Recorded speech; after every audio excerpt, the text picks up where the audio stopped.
हमारे प्रधानमंत्री का, उनके चिंटुओं का प्रिय शगल है अतीत से, इतिहास से गड़े मुर्दे उखाड़ करके लाना। जो कुछ बुरा किया नेहरू ने किया, गांधी परिवार ने किया, कांग्रेस ने किया, हमने सब कुछ अच्छा अच्छा किया। हमारे समय में रेल हादसे नहीं होते, भ्रष्टाचार बिल्कुल नहीं पनपता।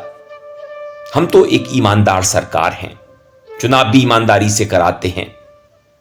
कुंभ हादसा हुआ था, नेहरू जी के समय हुआ था। हमारे समय में कुंभ हादसा हो नहीं सकता। जो कुछ हुआ वो हादसा नहीं था, हकीकत थी। हम कुछ छुपाते नहीं हैं। हमें 17 घंटे नहीं लगते मृतकों की संख्या बताने में, घायलों का नंबर बताने में। हम तो सत्य हरिश्चंद्र हैं। हमने तरक्की की है। हमने आम आदमी को 5 किलो राशन दिया है और अपने प्रिय उद्योगपतियों को काजू, पिस्ते, बादाम खिलाए हैं। उनकी संपत्ति में 4 गुना इजाफा करवाया है। हम कर्ज नहीं लेते, हम कर्ज लेकर के घी पीते हैं। तो हम पर दोष मत लगाइए। ये विपक्ष कसूरवार है कुंभ हादसे के लिए, योगी सरकार नहीं, मैं नहीं। मैं तो आने वाली 5 फरवरी को कुंभ में, त्रिवेणी में, संगम के तट पर स्नान करूंगा जब दिल्ली में विधानसभा के वोट पड़ रहे होंगे, क्योंकि मेरा यही शगल है।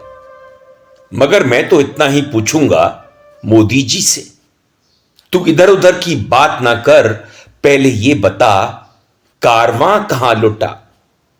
कुंभ में यह हादसा कैसे हो गया? मेरे उत्तर प्रदेश के लोगों, ये खबर सुन के आज आपको भी धक्का लगेगा। पंडित नेहरू जब आए थे, अव्यवस्था के कारण यहां भगदड़ मच गई थी कुंभ के मेले में। हम तो कहते हैं कि ऐसे मुख्यमंत्री को कुंभ पर्व रहते रहते इस्तीफा दे देना चाहिए। ये नहीं है पद के काबिल, ये जनता से झूठ बोलता है। प्रयागराज महाकुंभ में मची भगदड़ के बाद योगी सरकार आलोचनाओं का सामना कर रही है। भव्य और दिव्य तैयारियों का दावा करने वाली योगी सरकार की सारी तैयारियां तब धरी की धरी रह गई जब मौनी अमावस्या पर स्नान के लिए पहुंची भारी भीड़ में भगदड़ मच गई। सरकारी आंकड़ा 30 मौतों का है, लेकिन तमाम मीडिया रिपोर्ट्स इस आंकड़े पर ही सवाल उठा रहे हैं। योगी सरकार विपक्ष के निशाने पर तो है ही, अब संतों और महंतों के निशाने पर भी आ गई है। शंकराचार्य अविमुक्तेश्वरानंद सरस्वती ने हादसे पर प्रतिक्रिया देते हुए यहां तक कह दिया कि मौजूदा सरकार को सत्ता में रहने का अब नैतिक अधिकार नहीं है। प्रयागराज महाकुंभ में हुई भगदड़ पर ज्योतिष पीठ के शंकराचार्य स्वामी अविमुक्तेश्वरानंद सरस्वती ने बड़ा बयान दिया। उन्होंने कहा कि इतनी तैयारियों के बाद भी घटना घट गई। जब आपको पता था कि 40 करोड़ लोग आने वाले हैं तो उसके हिसाब से व्यवस्था होनी चाहिए थी। भगदड़ की घटना ने सरकारी इंतजामों की पोल खोल दी। अधिकारी महाकुंभ में 40 करोड़ और मौनी अमावस्या पर 10 करोड़ श्रद्धालुओं के आने का दावा पहले ही कर रहे थे। इस हिसाब से उन्हें व्यापक तैयारियां करके रखनी चाहिए थी। हजारों लोग मारे गए थे, कुचल करके मारे गए थे, लेकिन सरकार की इज्जत बचाने के लिए पंडित नेहरू पर कोई दोष न मर जाए, दाग न लग जाए, इसलिए उस समय के मीडिया ने भी ये चीजें दिखाने की बहादुरी नहीं दिखाई। एकाध दो अखबार के कोने में खबर छपी, उसे भी दबा दिया गया। उन परिवारों जिन्होंने अपना स्वजन खोया था, उसके नामों का कहीं जिक्र नहीं होने दिया। 1 रुपया उनको दिया नहीं दिया गया। वैभव कृष्णा बोल रहा हूँ, डीआईजी महाकुंभ। आप घाटों पे रात को ना सोएं, स्नान करें और जल्दी जल्दी निकलते रहे घाटों से। मौनी अमावस्या के स्नान का मुहूर्त 7:37 से शुरू हो रहा है। इसमें केवल 10 मिनट अब बचे हैं।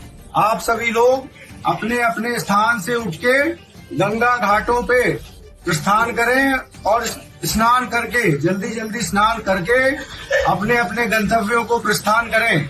वैभव कृष्णा बोल रहा हूँ, डीआईजी महाकुंभ। आप सभी स्नानार्थियों को मौनी अमावस्या पर्व की बहुत बहुत शुभकामनाएं। आप सभी को ये बताना है कि मौनी अमावस्या के स्नान का मुहूर्त 7:37 से शुरू हो रहा है। इसमें केवल 10 मिनट अब बचे हैं। आप सभी लोग अपने अपने स्थान से उठ के गंगा घाटों पे प्रस्थान करें और स्नान करके जल्दी जल्दी स्नान करके अपने अपने गंतव्यों को प्रस्थान करें। देहला से चढ़ा के यहीं पर बस आर पार जाता रहा है। तब मना हमारे गाँव कराली कुल देखी गई। भगदड़ में क्या हुआ और क्या अभी आप कैसा महसूस करें, क्या आपके हालात हैं, ये बताइए। हालात तो नहीं बताने का मैडम। देखो, हम सीधा जा रहे थे ऐसे संगम में। सीधा जाने से वो नहाने के बाद सीधा ऐसे आते ना, उन्होंने हमारे ऊपर के ही आ गए, ऊपर ही आ गए। कम से कम 1 किलोमीटर तक ऐसे घुसते आ गए। और एक आदमी 2 आदमी बोले तो हम ऐसे नीचे उतरते और ऊपर जाते। मगर ऐसे वाला बैग रहता है ना, बैग सभी स्लिप होता, वो भी सीधा होने से कुछ नहीं होता। पीछे से आ रहा है ऐसे हमारा मुंह ऐसे नहीं पीछे आए तो क्या होता है हालात बोलो। और जाने का आने का रास्ता भी नहीं किया, सब भी एक ही पास किया है। वो अलग है, वो गलत है ना, ऐसा नहीं करने का।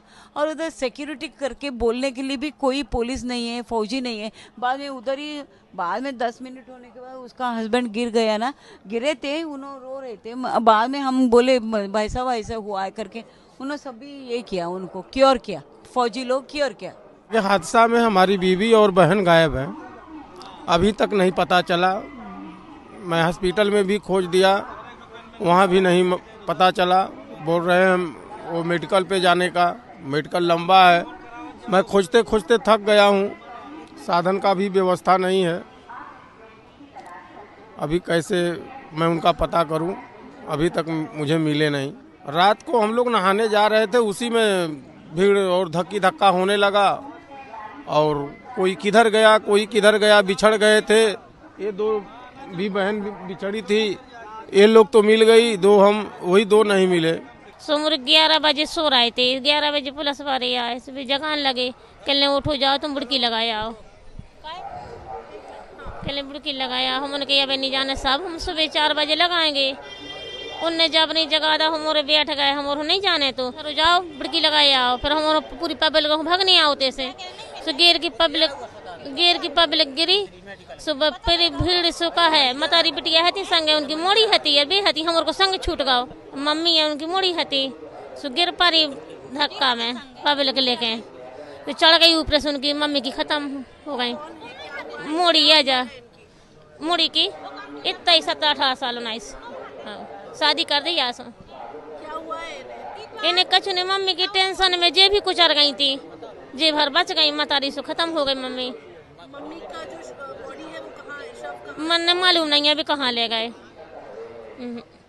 बॉडी हो तो जो पहुंची, जब बाद में पहुंची तो पुलिस उठाई बॉडी है, लिया है, सो मालूम नहीं।